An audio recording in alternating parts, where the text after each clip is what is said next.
There are proven ways that you can increase the quality of your hiring processes. But if you aren't exactly sure how, don't worry, because you aren't alone. This video is for you. Hello and welcome. My name is Scott Morris. I'm the Chief HR Officer here at the University of Colorado Boulder, and in the next 5 minutes, I'm going to help you to make sense of the stuff that really makes a difference.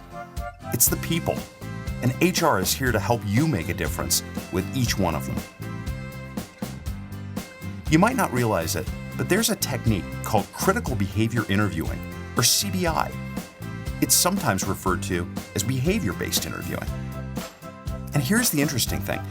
CBI has been shown to be as much as 54% predictive of future good performance. Traditional interview methods, only about 10% predictive. That's a big difference. Today, if you aren't using CBI, you may not be identifying the very best candidates to fill your open positions. And more than ever, that can be a problem, because we aren't just looking for great people. We're looking for candidates who are going to thrive in our environment. Effective selection means more than just picking people with the right work experience. It's an important criterion, but there are so many other factors which help to create success. Many managers dismiss those factors, assuming that there's just no easy way to gauge or understand them, but that just isn't true. They're measurable if we use the right techniques in the right ways.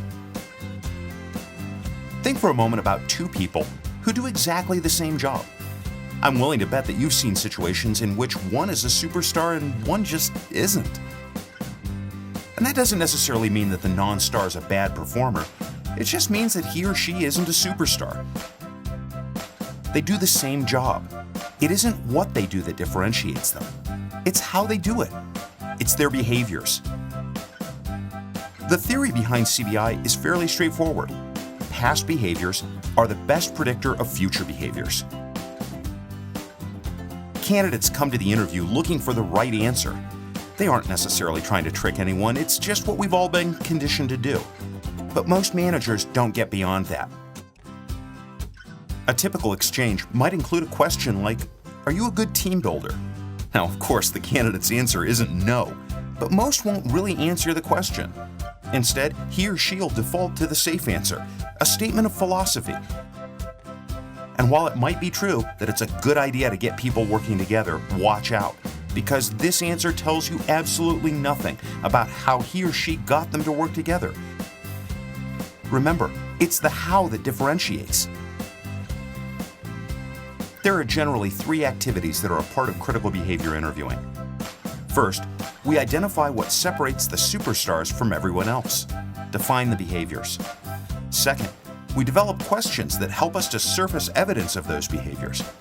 And finally, we compare the behavioral evidence to the success profile. We take notes a little differently in CBI as well. Remember that we're searching for concrete evidence of specific behaviors. So we should be able to identify the specific situation that the candidate is sharing, the tasks and actions that he or she took, and what happened as a result. It's called the STAR technique. Well, that's a quick overview. If you want to know more, call our recruiters for advice. We're here to help. All accomplishments come through people, so be bolder in what you do, and know that we'll be here to help you develop relationships, increase productivity, and build engagement. Until next time.